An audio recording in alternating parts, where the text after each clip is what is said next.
I find fitness very motivating, and I feel like it's something that it's a big part of my life, and I want to share that with others. Everybody is learning, everybody is growing, and I want them to see, like, I'm here, I'm out there doing all of the things. I'm working, I'm raising a family, Yep. I'm trying to take care of me, myself, and I too, and that's important. And I want people to know that, get out there, take care of yourself first and foremost. My name is Kevin McIntosh, and this is the Closing Table, where we talk to experts about their experience in real estate all across the country. Let's go.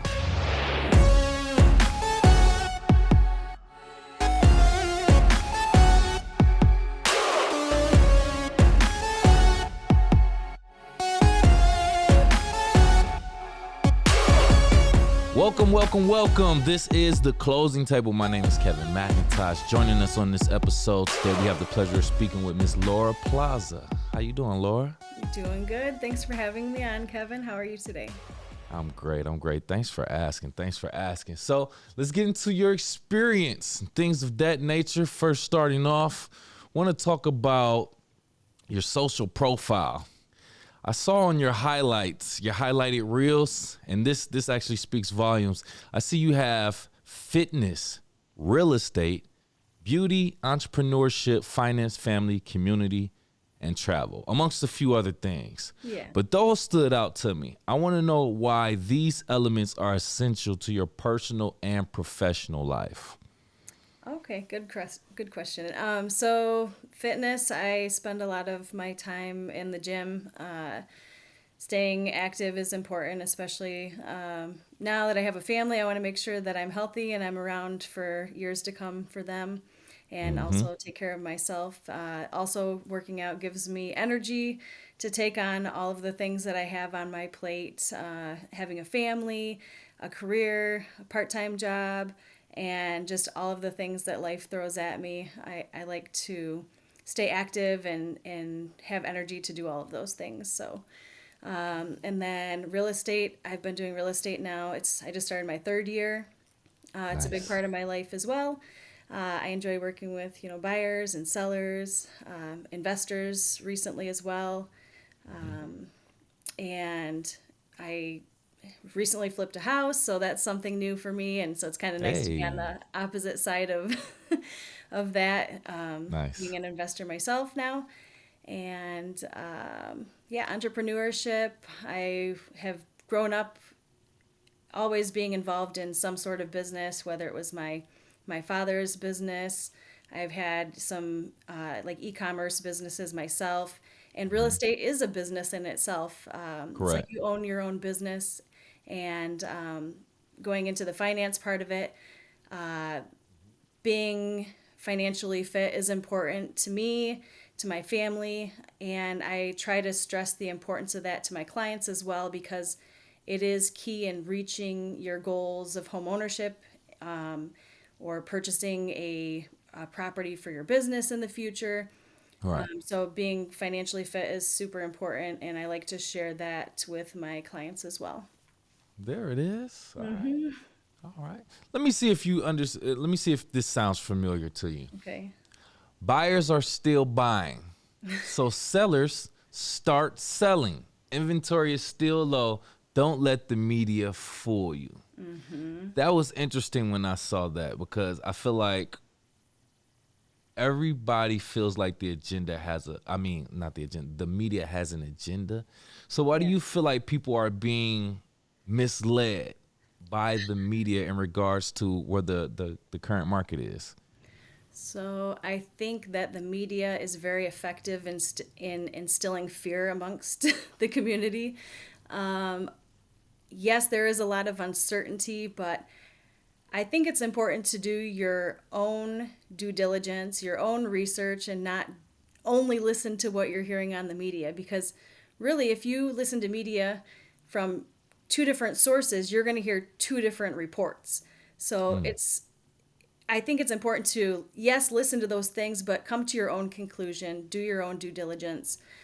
I mean, people are saying that, nobody wants to sell their house right now, or Right. nobody's buying houses right now because the interest rates are too high. Well, just because the interest rates are higher than, a year or two ago doesn't mean Mm-hmm. that people are not going to buy a house just because of that. You're not married to your mortgage to your mortgage rate. Like, you can always Correct. refinance later. So the most Mm-hmm. important thing is that you can afford what your monthly payment is every month. And then what's going to happen with the interest rates? We don't know. I mean, we can only speculate. Correct. The fact Yeah. is, you need a roof over your head. And if you can afford to do that through home ownership, that 100% is the way to go. Absolutely. I say this all the time here on the closing table. It's not about the rates, it's about the opportunity. If you had an opportunity to grab the home that you've been dreaming of, you need to see if you can afford that and jump on that opportunity. Don't worry about the interest rates. Like Laura just said, you can refinance at a later time. So thank you for clarifying that. Yeah.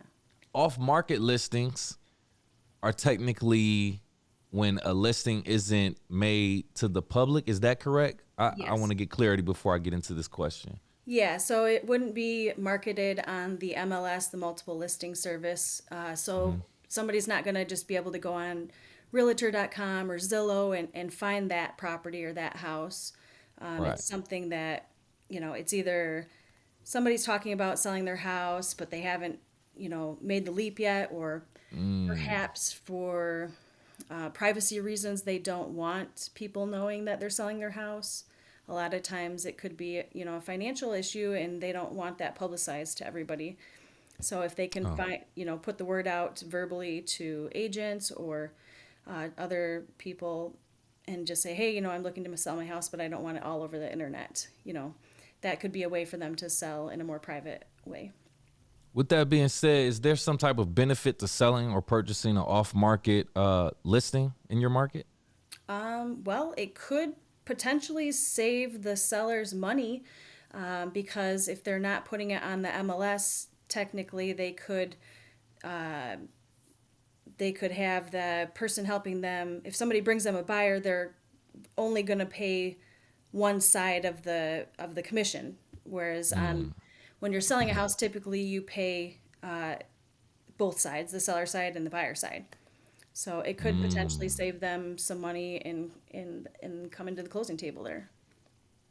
Makes sense. Makes sense. I talked to a few different realtors. This is a question. This is something I like to get into with realtors about mortgage loan originators. So partnering with a mortgage loan originator amongst other people is important to the process. But what type of characteristics or attributes should an MLO, a mortgage loan originator, have for you to consider working with them? I think one of the top three for me is communication. I need somebody who will be on top of communicating where we are at in the process, not just to my clients, but to me, to the title company. Everybody knowing where we're at in the process is super important, and them being proactive and communicating those things and not having to, knock on their door every single time. I really appreciate that in a MLO. The other thing would be somebody who's personable, somebody that my clients feel comfortable talking to. That really helps in making the transaction pleasant too. So somebody personable and a good communicator. So you're kind of like in a way like an icebreaker. Like you kind of make sure this MLO would be good for certain clients. Okay. Yeah, yeah. There's because a lot of times there's so many great MLOs out there, and I think like I have a list of my favorites, and then based upon how like the demeanor of my clients and what's important to them, where they're at in life, that steers me towards where, who I might recommend. Like there like somebody I might say, oh, I feel like you're really going to connect with that person and have a good experience with them. I'm going to try to put those two together. There's some lenders that they deal primarily in commercial loans. So if somebody is an investor, I'm going to refer them to that lender over just a traditional residential mortgage officer. Interesting. If I'm not mistaken, earlier in our conversation, you mentioned that you flipped a home recently. Yes. Yep. Okay. I think it's safe to consider that an investment property, right? You I bought an do. investment property and Yeah. sold it. Yeah. With investment properties, from a realtor's perspective, what are some of the key differences in the process or just in general between purchasing an investment property as opposed to purchasing a primary residence? Sure. So if it's an investment property, there's going to be a lot less focus on the condition of the property. If it's an ugly house, it doesn't matter to an investor. They want the ugly house because they want something that they can add value to. So, Right, whereas right, you right. have clients, somebody who's buying a house for themselves, they want things that are finished or, that everything's already done for them in most cases so that they can have a move in ready home. With an investor, we're looking for the opposite of that. So we're looking for something that's waiting for love, for updating, for upgrading, and all of those Right. things. Yeah. Waiting for love. I love that. Waiting for love. House that's waiting for love. Yes. Investment properties, they say real estate investing is one of the best ways to go into like generational wealth, things of that nature. I am not a homeowner currently, but when I am going to become a homeowner, my way of doing it, of becoming a homeowner and looking into my investment property, would be the house hacking way of doing it. Yes. Have you heard of house hacking? I want to get into this. First, what is house hacking? And then, do you feel like that's the best way to get into investment properties? I love everything about house hacking. I wish that I would have been able to do that when I first bought my first place. My first place, I bought a condo, so I wasn't able to house Nice. hack in that case. But if I hadn't gone that route, that would have been like my number one choice is to buy a property, whether it be a single family or a duplex. If you really appreciate your own privacy, a duplex would be the way to go, where Right. you buy that property, you're living in one half, you're renting out the other half. They're going to cover a large portion of your mortgage payment. Correct. Therefore, you're helping to pay down your balance on your mortgage much quicker and start to build that equity so that when you sell it, you are building wealth for yourself and for your future generation. Correct. So Correct. 100%, yeah, if you're able to do that, absolutely. And you can even do it in single family, you can rent out rooms to your friends, to your family. I mean, you got to start somewhere and nothing's going to be perfect, but it's going to be starting and that's what's most important is that you start. Absolutely. Absolutely. I hear this all the time, and I need to apply this to myself, but they say, I mean, once you actually go through the process, obviously it's a complicated process, but once you go through it and you finish it, it's like, oh, I could do this again. I understand it a little bit more. So you're more prone to, going through that process again, purchasing more homes, selling more homes. It's like getting your first tattoo. After you get it, you're like, oh, it's not bad. I want to get some more. Right. Yeah, This comes I from think somebody with no tattoos, by the way. yeah. I think you get frozen in fear and overthinking things and same thing with when we did our first flip, like it was really hard to find that right property or to make that offer. Once we finally did it and we got the offer accepted and we fixed it up and we sold it, like all of our everything that we were worried about, we overcame. And just getting to the other side of that, it gives you so much more confidence. Yeah, So much more I bet. confidence. Yeah. So do you plan on flipping any more houses in your Yeah. foreseeable future? Yeah, I'm trying to find a deal just like everybody else. Okay. So do you remain, are you flipping homes in the market that you are actually active in? Yes. Yep, Oh, local to nice. me in the Lansing area. Nice. Yeah. Beautiful. Beautiful. Helping out your community, Laura. Yes. Yep. Habitat for Humanity, Rock the Block building. You actually helped build a shelter, if I'm not mistaken. Yes. So talk about this. How often do you participate in community events like this? As often as I'm able to. That one came about through our brokerage, and we went as a team, and that was a really great team building activity, and also just being in touch with the community and doing something that was going to benefit so many people was really great. I would say several times a year. I do community events. I do a lot with the Mikey 23 Foundation. Yeah, I My saw that. children are involved in that youth building program, and so that's been my most recent community involvement activity. Yeah, yeah. I love when I hear about real estate agents getting involved in community events and things of that nature, because it's far beyond just business.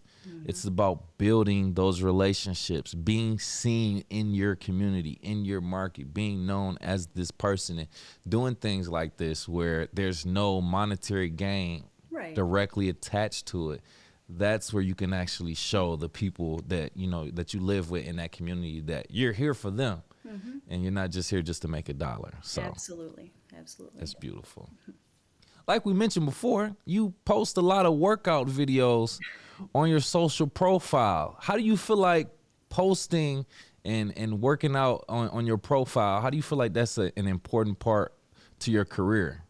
So I find fitness very motivating, and I feel like it's something that it's a big part of my life, and I want to share that with others. Everybody is learning, everybody is growing, and I want them to see, like, I'm here, I'm out there doing all of the things. I'm working, I'm raising a family, Yep. I'm trying to take care of me, myself, and I too, and that's important.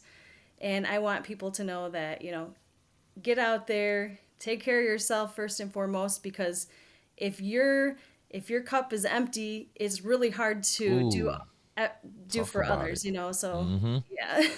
You can't pour from an empty cup. You really That was can't. perfect. Yeah. Yes, yes. Laura, thank you so much for joining, giving some great insight and talking about your experience in real estate. Before we get out of here, can you please do us a favor? If you have any last words, or if you want to tell people how they can contact you, please do so now. Yeah, so my advice would be, if you're looking to buy or sell, talk to a licensed real estate agent to guide you. Don't just assume that you know what the market's doing or what you can get for your house. Talk to a professional, get that opinion, and then make your final decision from there. I am on social media, Laura Plaza. You can look me up, LinkedIn, Facebook, Instagram, TikTok, all of the things. You can also call or text me, 517-712-8460. There it is. From Laura herself, top producing real estate agent. We bring them here to the closing table. Thank you again, Laura. We appreciate you Thanks, for Kevin. blessing us with your presence today. And we have to talk to our audience on YouTube. You watching right here on YouTube. You gotten this far, so do us a favor. Hit the like button, please. Hit the share button. And also subscribe to our channel. And if you're listening on Spotify, Apple, or any other podcast platforms, please do the same. Give us a like, give us a follow, and subscribe to our content so you can get the latest content. And we got to leave our audience with a question, by the way. How long do you intend to stay in your current home, whether you're renting or you own? How long and why? Drop your comments below. Other than that, we'll see you next time. Thank you, Lord.